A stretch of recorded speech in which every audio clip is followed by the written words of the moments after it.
క్రైస్తవ నిరీక్షణ విషయంలో చాలా అపోహలు, మూఢనమ్మకాలు చోటు చేసుకుని క్రైస్తవ్యాన్ని అధోగతి పాలు పట్టించటానికి అనేకమైనటువంటి బోధలు వెలసిల్లి అజ్ఞానంతో కూరుకుపోయినటువంటి మానవాళిని దశాబ్దాల తరబడి పరిపాలన చేయడం చాలా దుఃఖకరం అండి. ప్రియ ప్రభు పిల్లలరా, ఈ ఉదయకాలం పైకెత్తిన మేఘం అనే అంశాన్ని గురించి మనం ధ్యానం చేసుకున్నాం. ప్రియులరా, తెస్సలోనిక పత్రిక 4వ అధ్యాయం 13వ వచనం నుంచి 18వ వచనం వరకు మనం చదువుకుందాం. సహోదరులారా, నిరీక్షణ లేని ఇతరుల వలె మీరు దుఃఖపడకుండు నిమిత్తము నిద్రించుచున్న వారిని గూర్చి మీకు తెలియకుండుట మాకిష్టము లేదు. యేసు మృతి పొంది తిరిగి లేచెనని మనము నమ్మిన ఎడల అదే ప్రకారము యేసునందు నిద్రించిన వారిని దేవుడు ఆయనతో కూడా వెంటబెట్టుకుని వచ్చును. మేము ప్రభువు మాటను బట్టి మీతో చెప్పునదేమనగా, ప్రభువు రాకడ వరకు సజీవులమై నిలిచియుండు మనము నిద్రించిన వారి కంటే ముందుగా ఆయన సన్నిధి చేరము. ఆర్భాటముతోనూ ప్రధాన దూత శబ్దముతోనూ దేవుని బోరతోనూ పరలోకము నుండి ప్రభువు దిగివచ్చును. క్రీస్తునందుండి మృతులైన వారు మొదట లేతురు. ఆ మీదట సజీవులమై నిలిచియుండు మనము వారితో కూడా ఏకముగా ప్రభువును ఎదుర్కొనుటకు ఆకాశ మండలమునకు మేఘముల మీద కొనిపోబడదుము. కాగా మనము సదాకాలము ప్రభువుతో కూడా ఉందుము. కాబట్టి మీరు ఈ మాటల చేత ఒకరినొకడు ఆదరించుకొనుడి. ప్రియులరా, ఈ మాటలు అపోస్తలుడైన పౌలు 68వ శతాబ్దంలో ఈ మాటలు వ్రాశాడు. తెస్సలోనికలో ఉన్నటువంటి సంఘానికి ఈ మాటలు వ్రాశాడు. ఈ మాటలు వ్రాస్తూ ఇందులో కొన్ని పదాలను ఉటంకిస్తూ మనము ప్రభువును ఎదుర్కొనుటకు ఆకాశ మండలమునకు మేఘముల మీద కొనిపోబడుదుము. కాగా మనము సదాకాలము ప్రభువుతో కూడా ఉందుము అన్న ఈ మాటను బేస్ చేసుకొని చాలామంది ఒక విచిత్రమైనటువంటి బోధను తీసుకొని రావడం, ఒక విచిత్రమైనటువంటి బోధను చెప్పడం మనం చూస్తూ ఉన్నాం. ఏంటి ఆ విచిత్రమైనటువంటి బోధ అన్న సంగతిని మనం ఆలోచించేద్దాం. ఈ ఉదయకాలం ఆలోచించేద్దాం. 68వ శతాబ్దంలో అపోస్తలుడైన పౌలు ఈ మాటలు, అంటే 68లో ఆయన చనిపోయాడు, ఆయన చంపబడ్డాడు, శిరచ్ఛేదనం చేయబడ్డాడు 68వ శతాబ్దంలో, 68లో, క్రీస్తు శకం 68లో. అయితే 70వ సంవత్సరం, క్రీస్తు శకం 70లో యెరూషలేము రోమీయుల చేత కంప్లీట్గా దున్నబడింది. యెరూషలేం పట్టణమంతా యూదులను, క్రైస్తవులను పట్టుకొని వాళ్ళందరినీ నరికి చంపి పడేశారు. ఎవరు? రోమీయులు. ఈ భయంకరమైనటువంటి దుర్ఘటనను దృష్టిలో పెట్టుకొని పౌలు భక్తుడు తాను రాసేటటువంటి లేఖ గవర్నమెంట్ ద్వారా వెళ్ళాలి. లేఖలు, జైల్లో నుంచి లేఖలు రాయాలంటే చాలా కష్టమండి. జైల్లో ఉండేటటువంటి వారు లేఖలు రాసి పంపించాలి అని అంటే, గవర్నమెంట్ త్రూ పంపించాలంటే ఆ లేఖల్లో గవర్నమెంటును గురించి స్పష్టంగా అర్థమయ్యేటట్టు గనక రాస్తే అవి చించి అవతల పడేస్తారు, సంఘం దాకా వెళ్ళవా లేఖలో. కనుకనే కొన్ని విషయాలు మడతపెట్టి రాశారు, అవి విశ్వాసులకు చాలా బాగా తెలుసు. వాటిని లేఖనాల యొక్క సీక్వెన్సీ తెలియనటువంటి, లేఖన అనుభవం కలిగినటువంటి, రక్షణ అనుభవం కలిగినటువంటి వారు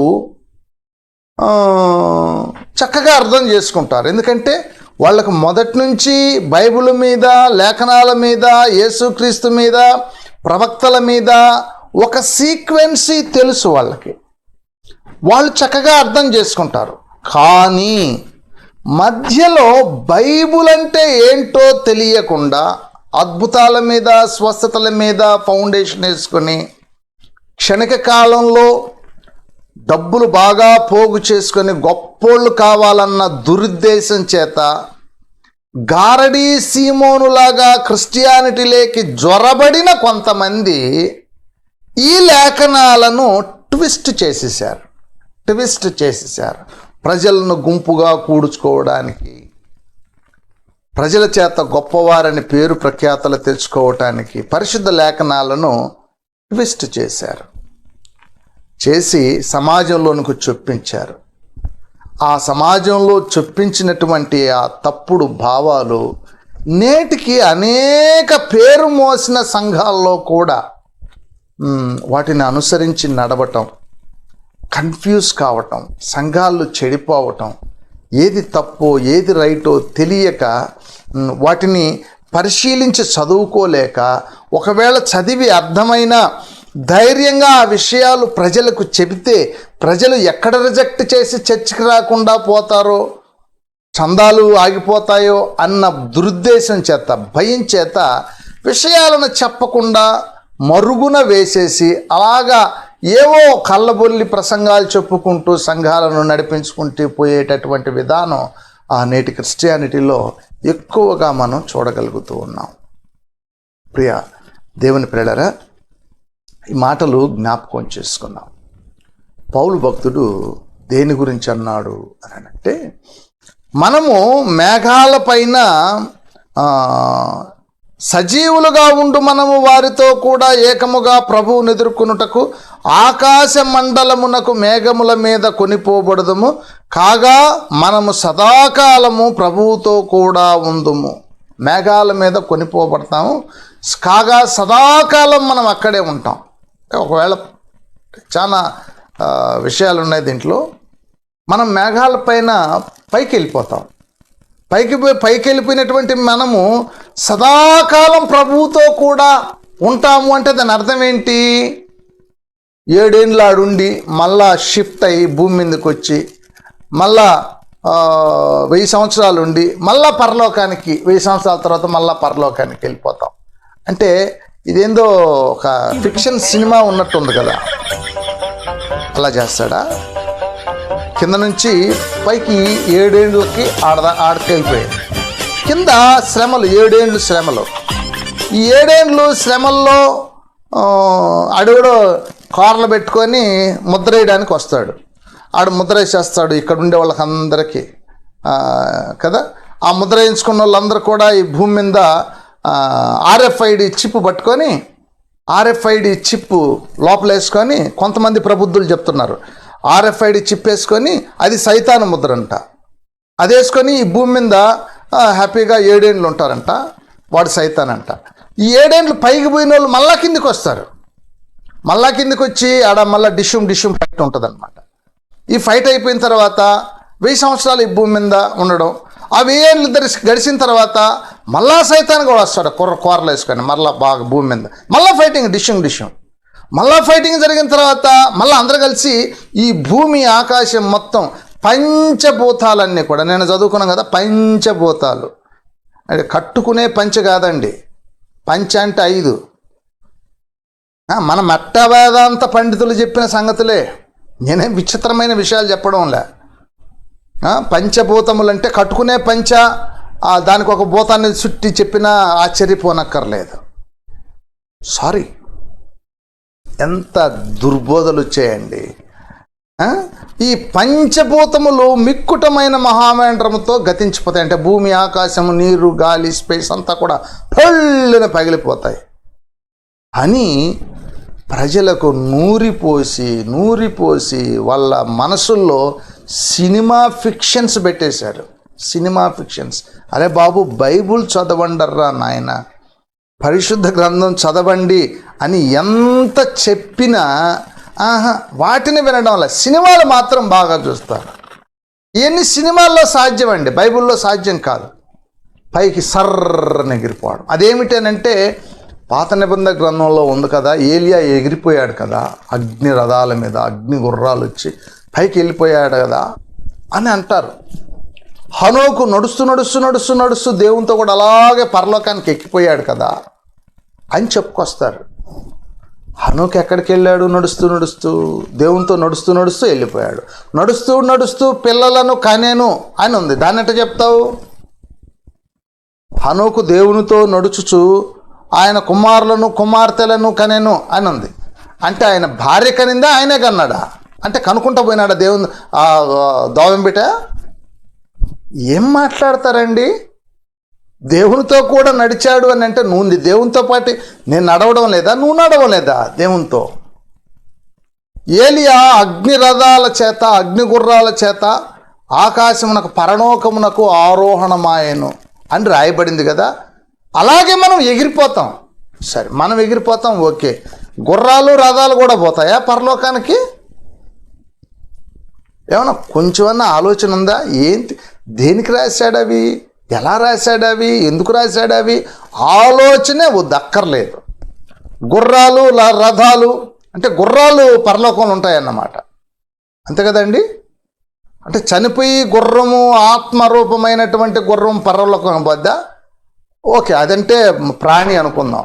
మరి రథం సంగతి ఏంటి? చెక్కలు, అవి బెగ్గొట్టిన చెక్కలు, అవి కూడా మార్పు చెంది అవి కూడా ఎగిరిపోతాయి అన్నమాట పరలోకానికి. అంటే నేను కారులో పోతుంటే ఆత్మ సంబంధమైనటువంటి కారు అలాగే ఎగిరిపోద్దా? అంతే కదా. ఏలియా ఎగిరిపోయినట్టు పోవాలంటే మనం కూడా అలాగే కదా పోవాలా? ఏమండి, కొంచెమన్నా ఎప్పుడన్నా లేఖనాన్ని కొంచెం ఆలోచన చేసి ధ్యానం చేస్తారా? చేయరు. చేయకపోగా ఏదో కొత్తగా వచ్చేటటువంటి వాళ్ళని మభ్యపెట్టి సినిమా లెక్కల్లో చెప్పి వాళ్ళని క్రిస్టియానిటీని అధోగతి పాలు చేశారు. అందుకనే వీళ్ళున్నారు కదా, దేవుడు లేడు అని చెప్పేటటువంటి ఎథిస్టులు, అలాగే కరుణాకర్ సుగుణ అనేటువంటి శివశక్తి అధినేతలు, ఇలాంటి లూప్ పోల్స్ పట్టుకొని వాళ్ళు క్రిస్టియానిటీని కడిగి కంపలో పారబోస్తున్నారు. ఇవి నమ్ముతారా మీరు అనేది? వాళ్ళకు బుద్ధి చెప్పడం కాదు మన ఉద్దేశం. నేను బుద్ధి తెచ్చుకోవడం కోసం నేను కూడా ఈ పాట పాడినాడు. యేసురాజుగా వచ్చుచున్నాను, భూలోకమంతా తెలుసుకుంటారు, 7 ఏండ్లు శ్రమలు రాబోతున్న 7 ఏండ్లు పరిశుద్ధులకు మేఘాలపైన భూమి ఎగిరిపోతుంది. నేను కూడా చిన్నప్పుడు ఇవన్నీ పాడి సువార్త చేసిన వాడిని. నెల్లూరు జిల్లా మొత్తం తిరిగి సువార్త చేశాం. సత్యం ఏమిటి అన్న సంగతిని ధ్యానించిన మీదట మనం జ్ఞాపకం చేసుకోవాలి. ప్రియ దేవుని పిల్లలారా, అపొస్తలుడు పౌలు ఈ విషయాలు వ్రాయడంలో ఒక ప్రాముఖ్యమైనటువంటి ఉద్దేశం ఉంది. అది ఏమిటయ్యానంటే, చాలా రోజులైపోయింది, మహాశ్రమలు వస్తున్నాయి, క్రైస్తవులకి బలము లేని టైం. అది క్రైస్తవులందరినీ చంపేటటువంటి టైం. అపోస్తలుడైన పౌలు కూడా చంపబడ్డానికి ఇంకా కొద్ది రోజులు ముందుగా ఉన్నాయి. ఆ టైంలో ఈ లేఖలో తెస్సలోనిక సంఘానికి రాస్తూ ఉన్నాడు అపోస్తలుడు పౌలు. ప్రియులరా, దీని ఉద్దేశం ఏంటి అని అంటే, మనమందరం కూడా భయంకరమైనటువంటి పరిస్థితుల్లో నుంచి సురక్షితమైనటువంటి ప్రదేశానికి ఎత్తబడతాము, కొనిపోబడతాము. ఎలా? మేఘాలపైన కొనిపోబడతాము అని రాశాడు.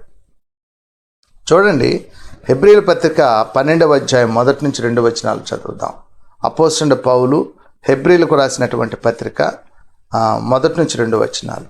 ఇంత గొప్ప సాక్షి సమూహము మేఘము వలె మనలను ఆవరించి ఉన్నందున, ఇంత గొప్ప సాక్షి సమూహము మేఘము వలె మనలను ఆవరించి ఉన్నందున మనము కూడా ప్రతిభారమును సులువుగా చిక్కునబెట్టు పాపమును విడిచిపెట్టి విశ్వాసమునకు కర్తయు దానిని కొనసాగించు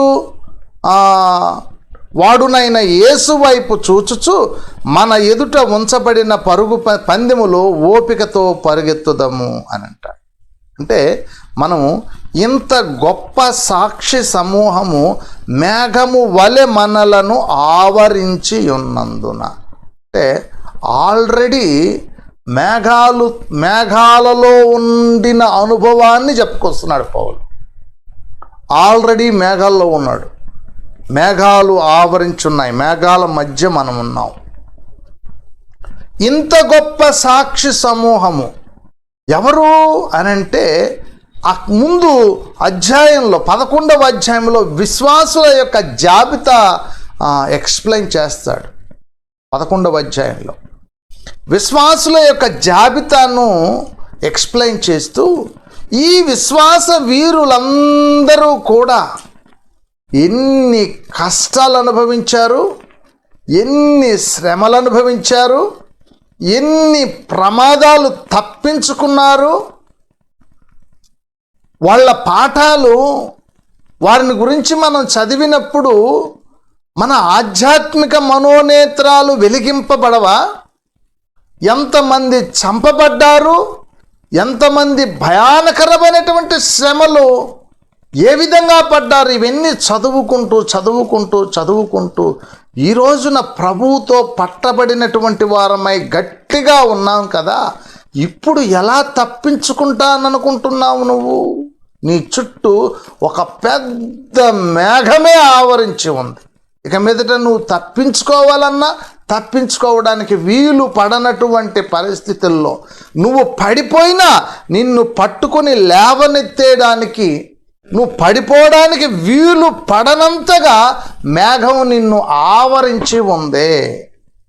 అలాంటి ప్లేస్లో నువ్వు ఉన్నావు అని అంటాడు. ప్రియ దేవుని పిల్లలారా, ఈ అధ్యాయం చదవటానికి ధైర్యము కావాలి. నేను చదువుతాను, చూడండి. అపోస్తలుడైన పౌలు హెబ్రీయులకు రాసినటువంటి పత్రిక 12వ అధ్యాయంలో ఎంతటి నిగూఢమైనటువంటి సంగతులు మనం చూద్దాం. ఇంత గొప్ప సాక్షి సమూహము మేఘము వలె మనలను ఆవరించి ఉన్నందున అనంటూ ప్రారంభించి కిందికి రండి. 14వ వచనం నుంచి నేను చదువుతున్నాను. మీ బైబిళ్ళు తీసుకోవచ్చు. మీ బైబిళ్ళు తీసి ఉదయకాల వేళ కొంచెం రిఫ్రెష్ కండి, దేవుని మాటలతో అధ్యయనం చేయండి కదా. మీ మెదడుకు పదును పెట్టండి. 14వ వచనం నుంచి నేను చదువుతాను. అందరితో సమాధానమును పరిశుద్ధతయు కలిగియుండుటకు ప్రయత్నించుడి. పరిశుద్ధత లేకుండా ఎవడునూ ప్రభువును చూడడు. ఏమండి, పరిశుద్ధత లేకుండా అంటే దీనికి మళ్ళీ సోపేసి స్నానం చేసి రమ్మని కాదు దాని ఉద్దేశం. ఒక పూట మీలో ఎవడైనను దేవుని కృపను పొందకుండా తప్పిపోవునేమో అనియు, చేదైన వేరు ఏదైనను మొలచి కలవరపరచుట వలన అనేకులు అపవిత్రులైపోవుదురేమో అనియు.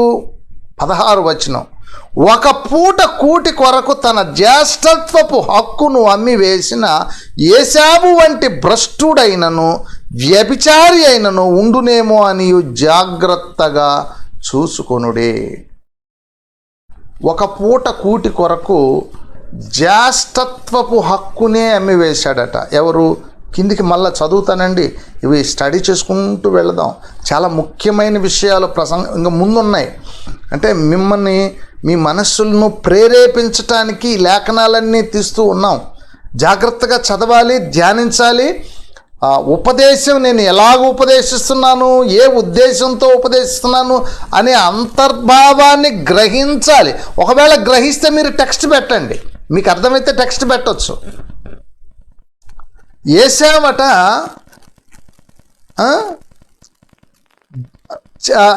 చాలా చిన్న ఒక పూట కూటి కొరకు జ్యేష్ఠత్వపు హక్కును అమ్మి వేసుకున్నాడట. ఒక పూట కూటి కొరకు అంటే ఏదో తక్కువ వీటి కొరకు చిన్న ప్రోగ్రాం ఉంటాయి కదా, వాటి కొరకు గుడికొచ్చేవాళ్ళు కొంతమంది ఉంటారు. చావులు చేస్తారు, ఆ తర్వాత పెళ్ళిళ్ళు నడిపిస్తారు, ఆ తర్వాత ఇవన్నీ చేస్తారు అనేటటువంటి ఉద్దేశం చేత గుడికి వచ్చేటటువంటి వారిని మనం చూస్తూ ఉంటాం. ప్రియులరా, అలాంటి వాళ్ళకి ఇది గొడ్డలి పెట్టు. ఒక పూట కూటి కొరకు తన జ్యేష్ఠత్వపు హక్కును అమ్మివేసిన ఏశావు వంటి భ్రష్టుడైనను వ్యభిచారినను ఉండునేమో అని జాగ్రత్తగా చూచుకునుడి. ఏశావు ఆ తర్వాత ఆశీర్వాదం పొందగోరి కన్నీళ్లు విడుచుచు దానికోసం శ్రద్ధగా వెతికినను మారు మనస్సు పొందని అవకాశము దొరకక విసర్జింపబడినని ఎరుగుదము. అంటే నేను కంపేర్ చేస్తున్నాను. ఈ కాలమానంలో, ఈ సమయంలో నీ ముందున్న కష్టాలు, నీ ముందున్న ఇబ్బందులకు జడిసిపోయి, బెదిరిపోయి, గుడిని మర్చిపోయి, సంఘము యొక్క ఔన్నత్యాన్ని మర్చిపోయి, సంఘము యొక్క సహవాసాన్ని మర్చిపోయి, సంఘ విశ్వాసులను మర్చిపోయి, నా ప్రాణమా తినుము త్రాగుము సుఖించుము అని చాలుననుకొని నీ ఇంట్లో గనక నీవు కూర్చుండి దేవుని సంఘాన్ని, దేవుని మందిరాన్ని, దేవుని చిత్తాన్ని, దైవ సంకల్పాన్ని గనక మరిచిపోయినట్లయితే, నీ ఇంట్లోనే వండుకుంటూ తినుకుంటూ ఈ టైంలో సహవాసాన్ని, దేవుని వాక్యాన్ని గనక మరిచిపోయినట్లయితే, ఏమండి ఎందుకు కరోనా వచ్చింది, ఈ టైంలో పెళ్ళి నేను చేసుకోవాలన్నా సంఘం చేయదు, పాస్టర్ గారు రారు, ఆ వచ్చిన 10-15 మందితో పెళ్లి చేయాలా, ఎందుకు నాకు సంఘంతో ఇంకేం పని ఉంది, అంతే కదండి. ఒకవేళ మా ఇంట్లో ఎవరైనా చనిపోయినా సంఘమంతా వచ్చి వైభవంగా పూలమాల తీసుకొని, బొకేలు తీసుకొని, చాలా గుంపుగా వచ్చి పెద్ద ఎత్తున ఏడ్చుకుంటూ పెద్ద సభతో ఘనంగా సమాధి కార్యక్రమం నిర్వహిస్తారా ఈ టైంలో? అది లేదు. ఆ పాస్టరు 2-3 పెద్దలు వస్తారు, మూతికి మాస్కులు వేసుకొని ఆడ పూడ్చి పెడతారు. దీనికోసం సంఘంతో అవసరమా? కొంతమంది అండి, ఇంక సంఘంతో మాకు పని ఏముందండి, చర్చ్తో మాకు పని ఏముంది అని చర్చిని గురించి పట్టించుకోవడం మానేశారు చాలామంది ఈ రోజుల్లో. వార్నింగ్ ఇస్తున్నాను, దేవుని సేవకునిగా చెబుతున్నాను, వార్నింగ్ ఇస్తున్నాను. సంఘాన్ని, సహవాసాన్ని గనక నీవు మరిచిపోయినట్లయితే నీవు ఖచ్చితంగా ఏశావు కుటుంబానికి చెందిన వాడవవుతావు. సారీ. మిమ్మల్ని సావాసంలో ఇన్ని సంవత్సరాలు పెంచింది దేనికోసం అంటే ఈరోజు స్కిప్ అవుతావని కాదు. నువ్వు స్కిప్ కావాలన్నా ఎలాంటి ప్లేస్లో నువ్వు ఉన్నావో, ఎంత భద్రంగా యేసయ్య నిన్ను దాచిపెట్టాడో జ్ఞాపకం చేస్తున్నాను. కిందికి లేఖనాల దగ్గరకు రండి. ఏమండి, చాలామంది అందుకే యేసుక్రీస్తుని ఎందుకు నమ్ముకుంటారు, గుడికి ఎందుకు వస్తారని అంటే, పెళ్లి చేస్తే ఒక రేంజ్లో వస్తారు సంఘస్థులు అందరూ. అంతమందిలో నా గురించి బాగా పొగుడుతారు. మా కలర్ఫుల్ డ్రెస్సులు, మేము పెట్టే భోజనాలు, మేమిచ్చే ఇవన్నీ, మా భోగభాగ్యాన్ని చూసి మా గొప్పతనాన్ని అందరూ కొనియాడతారు.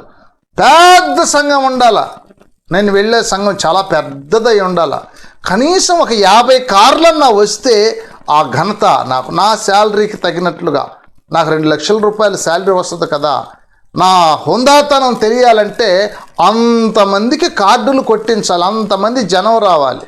ఎక్కడుందబ్బా అంత పెద్ద చర్చి అని ఎతుకులాడుకుంటూ దానికోసం చర్చిని చేసుకునే వాళ్ళు లేకుండా పోలేదు.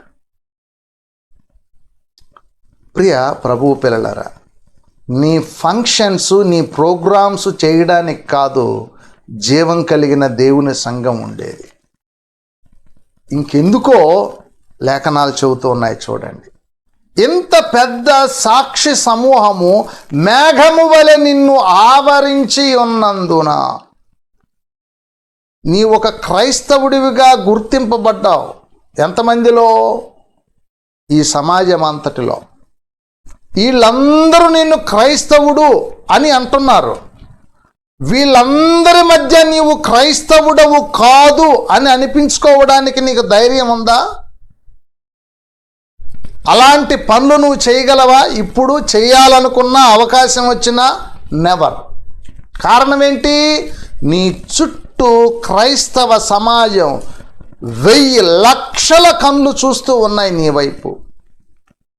నువ్వు ఏ తప్పు చేయాలనుకున్నా, ఏ పాపం చేయాలనుకున్నా, పడిపోవాలనుకున్నా, దిగజారిపోవాలనుకున్నా ఇంపాసిబుల్.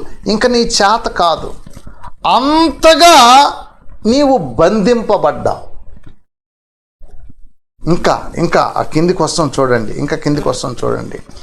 18వ వచనం.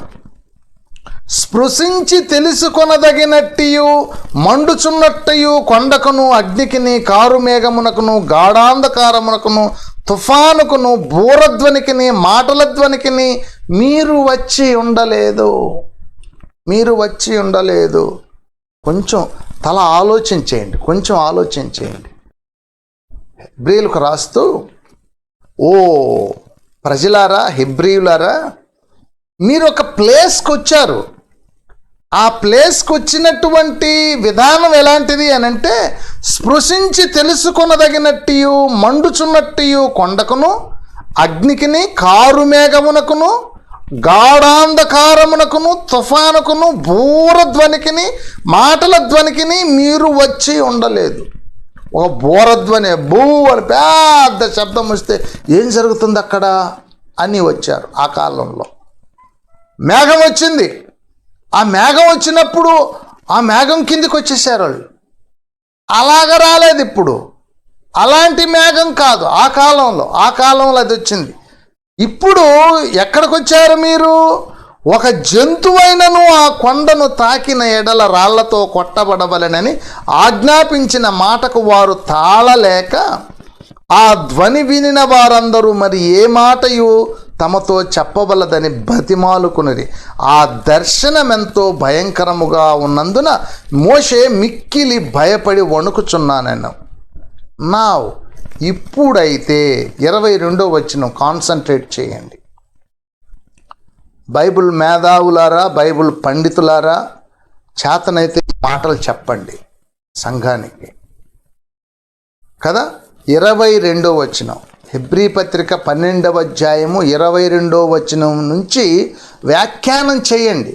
వింటాం. వ్యాఖ్యానించండి, వింటాం. వ్యాఖ్యానం చేయాల్సిన అవసరం లేదు, డైరెక్ట్గా రాశాడు. ఆ రాసిన మాటలేంటో చదువుదాం. ఇప్పుడైతే హెబ్రీయులకు పౌలు రాసే టయానికి క్రైస్తవ సంఘం హెబ్రీయులకు రాస్తున్నాడు కదా పౌలు. ఆ టయానికే పౌలు దీన్ని రాస్తూ ఉన్నాడు. ఏమని? ఇప్పుడైతే సీయోనను కొండకును జీవము గల దేవుని పట్టణమునకును అనగా పరలోకపు యెరూషలేముకును వేల కొలది దేవదూతల యొద్దకును పరలోకమందు వ్రాయబడి ఉన్న జ్యేష్ఠుల సంఘమునకును వారి మహోత్సవమునకును అందరి న్యాయాధిపతి అయిన దేవుని యొద్దకును సంపూర్ణ సిద్ధి పొందిన నీతిమంతుల ఆత్మల యొద్దకును కొత్త నిబంధనకు మధ్యవర్తి అయిన యేసునొద్దకును హేబేలు కంటే మరిశ్రేష్టముగా పలుకు ప్రోక్షణ రక్తమునకును మీరు వచ్చి ఉన్నారు. మేఘాలతో, ఆ పైన మొదటి వచనంలో చెప్పాడు కదా, మేఘాలతో కప్పబడి, మేఘాలతో ఆవరింపబడి మీరు ఈ ప్లేస్లకు వచ్చి ఉన్నారు. ఈ ప్లేస్లలో ఉన్నారు. మీరు ఇప్పుడు ఈ ప్లేస్లలో ఉన్నారు. మీరు ఎక్కడున్నారు? ఈ ప్లేస్లలో ఉన్నారు. కనుక 25వ వచనం, మీకు బుద్ధి చెప్పుచున్న వానిని నిరాకరింపకుండునట్లు చూచుకొనండి. మీకు ఎవరు బుద్ధి చెప్తున్నారు ఈ మాటల చేత? ఎవరు చెప్తున్నారో గుర్తుపెట్టుకోండి. ఎవరు చెప్పినా మీకు బుద్ధి చెప్పుచున్న వానిని నిరాకరింపకుండునట్లు చూచుకొనుడి. వారు భూమి మీద నుండి బుద్ధి చెప్పిన వానిని నిరాకరించినప్పుడు, ఎవరు? వారు భూమి మీద నుండి బుద్ధి చెప్పుచున్న వానిని నిరాకరించినప్పుడు, అంటే అది ఎక్కడ జరిగింది ఆ ప్రోగ్రాము? భూమి మీద. అంటే ఎవరు బుద్ధి చెప్పారు? మోషే గారు బుద్ధి చెప్పారు. ఎవరికి చెప్పారు? ఇశ్రాయేలు ప్రజలకు చెప్పాడు. వారు భూమి మీద నుండి బుద్ధి చెప్పిన వానిని నిరాకరించినప్పుడు తప్పించుకొనకపోయిన ఎడల పరలోకము నుండి బుద్ధి చెప్పుచున్న వానిని విసర్జించు మనము. అంటే ఇప్పుడు మీకు చెప్పేది ఎవరు? ఎక్కడి నుంచి చెప్తున్నారు?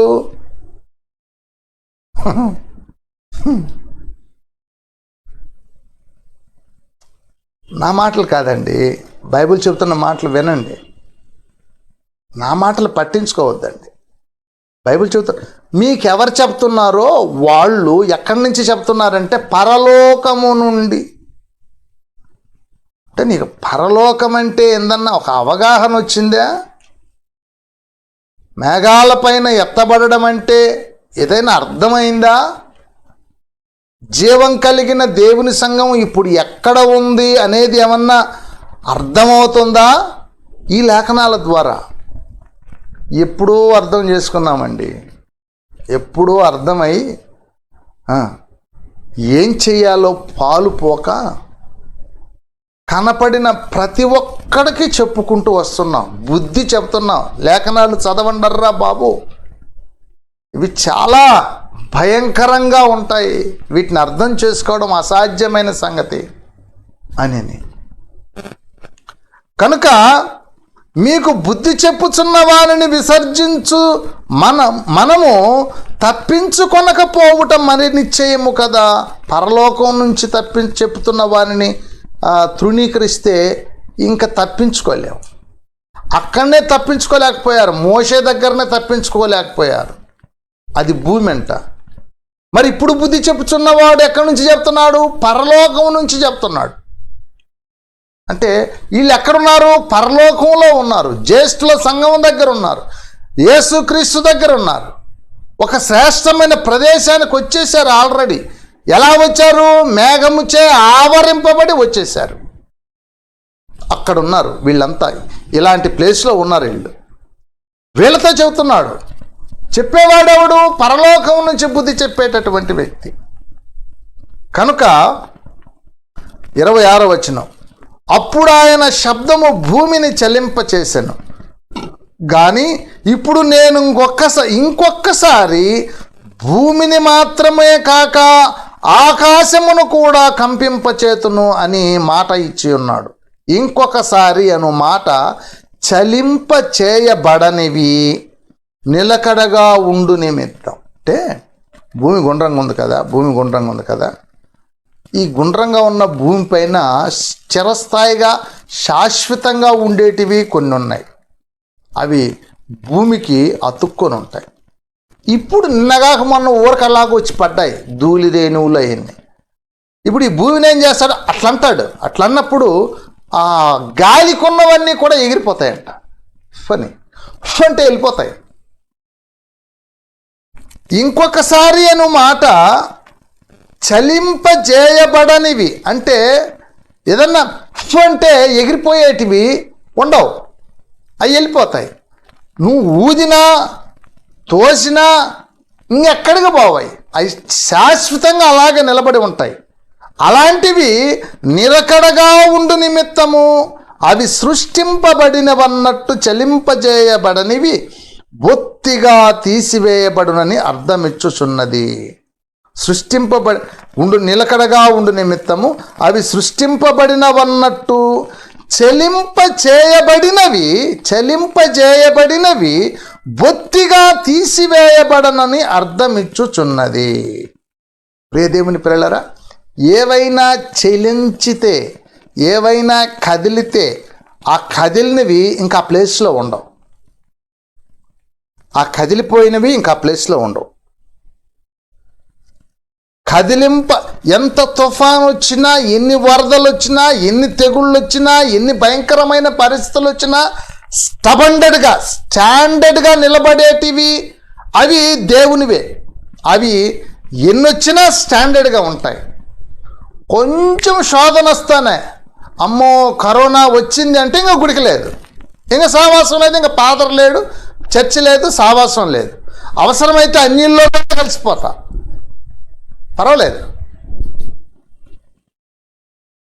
ఏమంటే డూప్లికేట్స్ అన్నీ కూడా వెళ్ళిపోతాయి ఈ దెబ్బతో. సరి అయిన సహవాస విత్తనాలు ఏవైతే దేవుడు ఆది నుండి ఏర్పాటు చేసుకున్నాడో, గట్టి విత్తనాలు, అవి నిలబడతాయి. దేవుడు చూస్ చేసుకున్నారు కొంతమందిని. వారి కోసమే దేవుడు భూమిని సృజించాడు. వారి కోసమే దేవదూతలను పంపించాడు భూమి మీదకి. వారి కోసమే త్యాగం చేయగలిగే సేవకులను నియామకం చేశాడు. వారి కోసమే జీవాహారాన్ని ఏర్పాటు చేశాడు. ఇంత కష్టపడి చేశాడు దేవుడు. ఎవరి కోసం? ఆయన బిడ్డలైనటువంటి వారి కోసం. అంటే ఎగిరిపోయేటటువంటి వారి కోసం కాదు, పోయేటి ఎటు తిరిగిపోతాయి. ఏమండి, చలించిపోయేవాళ్ళు ఎటు తిరిగిపోతారు. కనుక మీరు ఇలాంటి వాటికి భయపడక కదా, అందువలన మనము నిశ్చలమైన రాజ్యమును పొంది దైవ కృప కలిగి ఉందము. ఆ కృప కలిగి వినయ భయభక్తులతో దేవునికి ప్రీతికరమైన సేవ చేయుదము. ఏలయనగా మన దేవుడు దహించు అగ్ని అయి ఉన్నాడు. ఎవరికి అర్థం కావు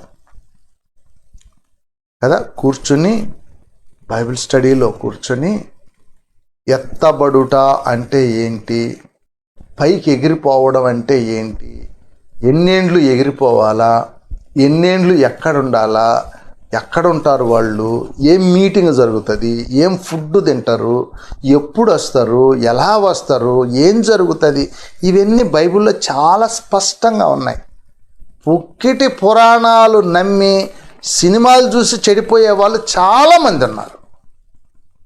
వాటి మీద పాటలు రాసి ఎగురులాడుకుంటూ. ప్రియ దేవుని బిడ్డలారా, అంత ఆషామాషిగా దేవుడు లేఖనాలను రాయలేదు కదా. నిన్నెవడో చెడగొట్టాడు, నువ్వు దుర్బోధలకు లోనై ఉంటావు, లేఖనాలు నీకు అర్థం కావు. అవి పరిశుద్ధులు రాసిన లేఖనాలు, అవి దైవాంశ సంభూతులు రాసినటువంటి లేఖనాలు. వాటిని చదివి ధ్యానం చేసుకోవడానికి నువ్వు తపస్సు చేస్తేనే కానీ అవి అర్థం కావు. ఏలియా ఎట్లా పోయాడు? ఎప్పుడైనా చదివావా ఏలియాని గురించి? అగ్నిరథముల చేత, అగ్ని గుర్రముల చేత ఆకాశమునకు ఆరోహణమాయను అని రాయబడింది కదా. పరలోకమునకు ఆరోహణమాయను అని రాయబడింది. ఏమండి, పరలోకానికి వెళ్ళిపోయాడా? రథాలతో గుర్రాలతో చక చక చక చక చక వెళ్ళిపోయాడా పరలోకానికి? గుర్రాలు రథాలు పరలోకానికి వెళ్ళిపోయాయా? ఎప్పుడన్నా ధ్యానించావా ఆ లేఖనాన్ని? ఏమండి, ఎప్పుడన్నా చదివి అనుమానం రాలేదా? ఇది ఏదో ఒక విచిత్రంగా ఉంది, దీని గురించి కంప్లీట్గా ధ్యానం చేయాలనేటటువంటి ఆ బుద్ధి ఎప్పుడైనా పుట్టిందా? ధ్యానం చేసావా? చేస్తే ఏలియా ఉత్తరం ఎక్కడి నుంచి రాశాడో అర్థమైపోతుంది. ఆయన ఆరోహణమైన తర్వాత భూమి మీద 2 తరాల తర్వాత భూమి మీద ఒక రాజు అన్యాయం చేస్తే వానికి వార్నింగ్ ఇస్తూ లెటర్ రాస్తాడు. ఎక్కడి నుంచి? పరలోకం నుంచి. ఇప్పుడైనా చదివావా? ఎక్కడి నుంచి ఉత్తరం వచ్చిందో, ఏలియా ఎక్కడికి పోయాడో, ఏమైపోయాడో, హానోకు ఏమైపోయాడు? దేవుడితో నడుస్తూ పరలోకానికి అలా వెళ్ళిపోయాడు. అంతే కదా? అవే అర్థమవుతాయి మనకి, ఇంకేం అర్థం కావు. ఇంకా మిగతా లేఖనాల్లో ఆయన గురించి, హనోకు గురించి ఏమి రాయబడింది అవన్నీ కళ్ళకు గంతలు కట్టుకుంటాం, అవి అర్థం కావు. ఏలియా ఎత్తబడ్డాడు అనేది అర్థమవుద్ది. ఎందుకంటే మనం నమ్మే పుకిటి పురాణానికి బలం కావాలి కదా. సారీ ప్రియ దేవుని పిల్లలరా, సత్యాన్వేషకులై దేవుడు నీకిచ్చిన ఆపర్చునిటీ, దేవుడు నీకిచ్చిన ఛాన్స్ తప్పిపోకుండా ఉండేటట్లు కదా, లేఖనాలతో నీవు ముడిపడి, లేఖనాలలో నీవు ముడివేయబడి, పరిశుద్ధుల సహవాసపు బంధకంలో కట్టబడి, ఎన్ని ప్రమాదాలు వచ్చినా, ఎన్ని రోగాలు వచ్చినా, ఎన్ని సమస్యలు వచ్చినా తప్పిపోకుండా ప్రభువు కృప పొందటానికి ఈ ఉదయకాల వేళ నిన్ను దేవుడు ఏర్పాటు చేసుకున్నాడు. కనుక చాలా జాగ్రత్తగా లేఖనాలు చదవాలి, ఇవన్నీ హాఫ్ అన్ అవర్ ప్రసంగంలోనూ 40 నిమిషాల ప్రసంగంలోనూ చెప్పే విషయాలు కావు. కనుక ప్రియ దేవుని బిడ్డలారా, ఈ ఉదయకాలం ప్రభు కృప మీకును మీ కుటుంబాలకు తోడై ఉండాలని అపేక్షిస్తూ ఉన్నాం. దేవుడు మిమ్మల్ని బహుగా జాగ్రత్త పరిచాడు. ఎన్ని సమస్యలు, ఎన్ని ఇబ్బందులు, ఎన్ని శోధనలు, ఎన్ని వ్యాధులు, ఎన్ని భయంకరమైనటువంటి పరిస్థితులు ఉన్నప్పటికీ నీవు సహవాసాన్ని విడిచి వెళ్ళకూడదు, నీవు సహవాసాన్ని మరిచిపోకూడదు. నీకు బుద్ధి చెప్పుచున్న వారిని మన్నన చేసి సహవాసంలో ఎదుగుతూ ప్రభువు రెండవ ప్రత్యక్షత కోసం ప్రత్యేకమైనటువంటి దృష్టితో నీవు ఆలోచన కలిగి జీవించాలని ప్రభువు పేరట మనవి చేస్తూ ఈ ఉదయకాలపు దివ్య దీవెన ఆశీర్వాదాలు, ఆయన కృప మెండుగా నీకు తోడయ్యండి నడిపించాలని దేవుని ప్రార్థన చేస్తున్నాం. మీకోసం, మీ కుటుంబాల కోసం ఎప్పుడు కూడా ప్రార్థిస్తూ ఉన్నాం. ప్రార్థన చేసుకుందాం. దయచేసి తలలో వచ్చినట్లయితే ప్రార్థన చేసుకుందాం. ప్రేమ కలిగిన తండ్రి, మహోన్నతుడా, మీ ఉన్నత పాదాలకు స్తోత్రములు. ఉదయకాలం ప్రభువా, మీ సన్నిధి మీ బిడ్డలకు తోడుగా ఉంచి నాయనా, మీ లేఖనాల ద్వారా పైకెత్తబడినటువంటి కన్నులు కలిగినటువంటి వారమై మా దృష్టి ఎల్లప్పుడూ పైనున్న వాటి మీదనే ఉండాలి, కానీ భూ సంబంధమైన వాటి మీద ఉండకూడదు. భూ సంబంధమైనవి లోక సంబంధమైనవే. లోక సంబంధమైనటువంటి వాటి పైన మా దృష్టి కేంద్రీకరించకుండా తండ్రి, ఉన్నతమైన విషయాల తట్టు నాయనా మేము చూడగలుగునట్లు కృప చూపించి సహాయం దయచేయండి. మా ప్రభువుగా నాయనా, ఇంత గొప్ప మేఘము మమ్ములను ఆవరించి ఉండగా మేము ఎలాగూ తప్పించుకుంటాము తండ్రి. ఆయన నిజమేనాయనా, ఆ గొప్ప మేఘంలో మేము మీ సన్నిధిలో ఉన్నాం. మీరు మమ్మల్ని భద్రం చేశారు ప్రభువా. ఒక రోజున మీ రాకడ దినాన మేమందరం ప్రత్యక్షపరచబడతాం. మేము ఎక్కడ ఉన్నామో, మేమేమై ఉన్నామో, ఎలాగ మీరు మమ్మలను బంధించారో, ఏ విధంగా లోకంలో నుంచి పైకెత్తారో స్వామి, ఈ లోకంలో నుంచి మమ్మల్ని ప్రత్యేకపరిచారో స్వామి, మీ లేఖనాల్లో స్పష్టంగా మాకు ఆయన చూపించారయ్యా. ఈ లోకం వైపు చూడకుండా మీ వైపు చూస్తూ, మీ లేఖనాల వైపు చూస్తూ ఆయన ఆదరణ పొందగలిగే భాగ్యం దయచేయమని ప్రార్థిస్తున్నాం. ఎన్ని ప్రమాదాలు, ఎన్ని నాయన ఈ లోక సంబంధమైనటువంటి వ్యాధులు, ఎన్ని ప్రళయాలు, ఎన్ని భయోత్పాతాలు నాయన, యూట్యూబ్లో అనేకమైనటువంటి టీవీల్లో ఎన్ని మేము ఎంత విన్నప్పటికీ కూడా ఏవో తండ్రి, మేము చెల్లింపబడేటటువంటి వారం కాము. ఏ సాతాను శక్తులు, ఏ విధమైనటువంటి ప్రకృతి ప్రళయాలు నిన్ను నమ్మిన నీ బిడ్డలను ఏమాత్రం ఒక్క ఇంచ కూడా కదిలించలేవు ప్రభువా. నీ కృపలో నీ బిడ్డలను భద్రపరచమని ప్రాధేయపడుతూ మీ దివ్య ఆశీర్వాదాలు ప్రతి కుటుంబానికి దయచేయమని యేసు సర్వశక్తి కలిగిన నామమున స్తుతులు చెల్లించి ప్రార్థిస్తున్నాను పరమ తండ్రి. ఆమేన్.